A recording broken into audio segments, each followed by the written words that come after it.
பாக்யா அவங்களோட வீட்டில் டைனிங் டேபிளில் உட்காந்து ஏதோ எழுதிக்கிட்டு இருப்பாங்க. ஈஸ்வரி எழுந்து வருவாங்க. என்ன பாக்யா, இந்நேரம் வீட்டில் இருக்க, ஹோட்டலுக்கு போகலையா அன்னைக்கு அப்படின்னு கேட்பாங்க. இல்லை அத்தை, கொஞ்சம் லேட்டாக தான் போவேன். இனியாவுக்கு நாளைக்கு பர்த்டே வருதுல, அதனால நானும் இனியாவும் பர்த்டே ஷாப்பிங் போகிறோம் அப்படின்னு சொல்லுவாங்க.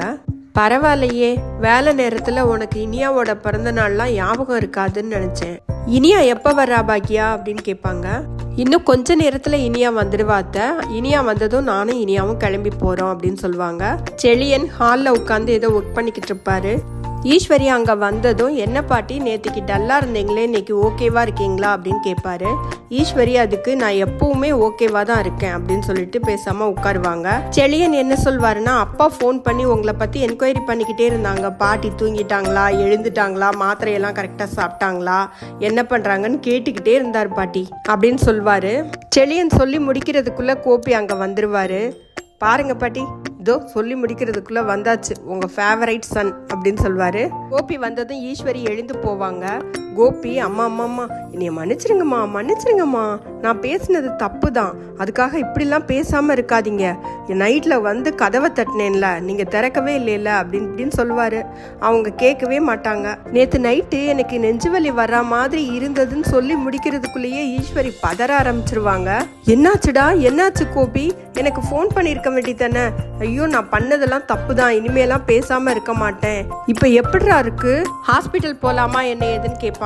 கோபி என்ன சொல்வாருன்னா, அம்மா எனக்கு நெஞ்சுவலி வர்ற மாதிரி இருக்குன்னு தான் சொன்னேன், நெஞ்சுவலி வந்ததுன்னு சொல்லல. அப்படியே நான் ஃபோன் பண்ணியிருந்தாலும் நீங்க கண்டிப்பா எடுத்திருக்க மாட்டீங்க, நீங்க தான் பேசவே இல்லையே நேத்திக்கு அப்படின்னு சொல்வாரு. தெளியன்னு அவங்க ரெண்டு பேரையும் பார்த்து, உலகத்திலேயே இப்படி ஒரு அம்மா பையனை இப்பதான் பாக்குறேன் அப்படின்னு கிண்டல் பண்ணிட்டு இருப்பாரு. அப்போ இனியா அங்க வந்துருவாங்க. இனியாவும் அவங்க அம்மாவும் ஷாப்பிங் கிளம்பிடுவாங்க. ஈஸ்வரி இனியாவோட பர்த்டேக்கு நகை வாங்குறதுக்காக கொஞ்சம் பணம் கொடுத்து அனுப்புவாங்க பாக்யா கிட்ட. ஷாப்பிங்லாம் முடிச்சுட்டு ரெண்டு பேரும் வருவாங்க. கோபி இனியாவோட பர்த்டேக்கு வைர மோதிரம் கிஃப்டா கொடுப்பாரு. செழியன் ஒரு ஃபோன் வாங்கி கொடுப்பாரு. இனியாவுக்கு ரொம்ப சந்தோஷமா இருக்கும். அவங்க வீட்டுக்கு போறதுக்கே இஷ்டம் இருக்காது. நேரம் ஆயிடுச்சு, நீ சீக்கிரமா கிளம்புன்னு ஈஸ்வரி சொல்லுவாங்க. இனியாவுக்கு கிளம்புறதுக்கே இஷ்டம் இல்லை, இன்னும் கொஞ்ச நேரம் இருந்துட்டு போறேனே பாட்டி அப்படின்னு சொல்லுவாங்க. இல்லம்மா, அப்படியெல்லாம் இருக்கக்கூடாது, நீ அங்கதான் போகணும் அப்படின்னு சொல்லிட்டு கோபி கொண்டு போய் விடுறதுக்காக போயிடுவாரு. பாக்யாவும் அவங்களோட ஹோட்டலுக்கு கிளம்பிடுவாங்க. பாக்யாவோட ஹோட்டலுக்கு அந்த வார்டு கவுன்சிலரும் அவங்களோட ஆட்களும் வருவாங்க. செல்வியும் பாக்யாவும் எதுவும் கலாட்டா பண்ணுவாங்களோ அப்படின்னு பார்த்துட்டு இருப்பாங்க. வார்டு கவுன்சிலர் ஏழுமலை பாக்யா கிட்ட, நாங்கள் உட்காரலாமா அப்படின்னு கேட்பாரு. உட்காருங்க அப்படின்னு சொன்னதும் உட்காருவாங்க. என்ன இருக்குதோ அதை கொடுங்கம்மா அப்படின்னு சொல்லுவாங்க. இந்த வார்டு கவுன்சிலர் கூட வந்த ஆளு வேற என்னமோ கேட்கறதுக்காக கை நீட்டுவாரு. வார்டு கவுன்சிலர் அவரோட கையை மடக்கிட்டு, எதுவும் கேட்க கூடாது, இருக்கிறத சாப்பிட்டுட்டு போகணும் அப்படின்னு சொல்லிடுவாரு. பாக்யா எல்லாத்தையும் கொண்டு வந்து வைப்பாங்க.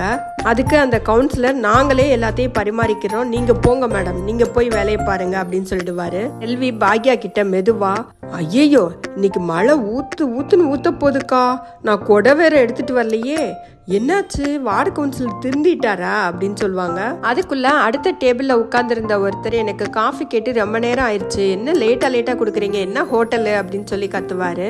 அதுக்கு பாக்யா சாரி கேட்டுட்டு, ஒரு நிமிஷம் இதை கொண்டு வரேன் அப்படின்னு சொல்றதுக்குள்ள வார்டு கவுன்சிலர் எழுந்து, நான் இந்த ஏரியாவோட வார்டு கவுன்சிலர், அவங்க என்னோட சிஸ்டர், நீ என்னப்பா மிரட்டிக்கிட்டு இருக்க, ரெண்டு லேடிஸ் சேர்ந்து ஹோட்டல் நடத்துறாங்க, நல்லா வாய்க்கு ருசியா சமைச்சு போடுறாங்க, கொஞ்சம் வெயிட் பண்ணி சாப்பிட்டுட்டு போனா என்ன, எதுக்கு நீ சத்தமா பேசுற அப்படின்னு கேட்டதுமே அந்த பையன் பயந்துருவாப்ல. வார்டு கவுன்சிலர் பாக்யா கிட்ட, மேடம் யாராச்சும் சத்தமா தும்முனா கூட என்கிட்ட சொல்லுங்க, உடனே வந்து நிப்பேன் நானு அப்படின்னு சொல்வாரு. மேடம் இதே மாதிரி முருகலா 4 தோசை பார்சல் கொடுத்துருங்க, என் ஒய்ஃபுக்கும் பையனுக்கும் வேணும் அப்படின்னு பார்சலும் வாங்கிக்குவாரு. சாப்பிட்டு முடிச்சுட்டு பில்லையும் கரெக்டா பே பண்ணிடுவாரு. நாங்க வர்றோம் மேடம், உங்களுக்கு என்ன பிரச்சனைனாலும் சொல்லுங்க, நான் வந்து நிக்கிறேன் அப்படின்னு சொல்வாரு. அவர் கிளம்பினதும் பாக்யாவுக்கும் செல்விக்கும் பயங்கர சந்தோஷமா இருக்கும். செல்வி பாக்யா கிட்ட, அக்கா முழுசா திருந்திட்டா இருக்கா அந்த கவுன்சிலரு, இனி பிரச்சனையே இல்லக்கா, நம்ம நல்லா ஹோட்டல் நடத்தலாம், நம்ம சந்தோஷமா ஹோட்டல் நடத்தலாம் அப்படிம்பாங்க. பாக்யாவுக்கும் ரொம்ப சந்தோஷமா இருக்கும்.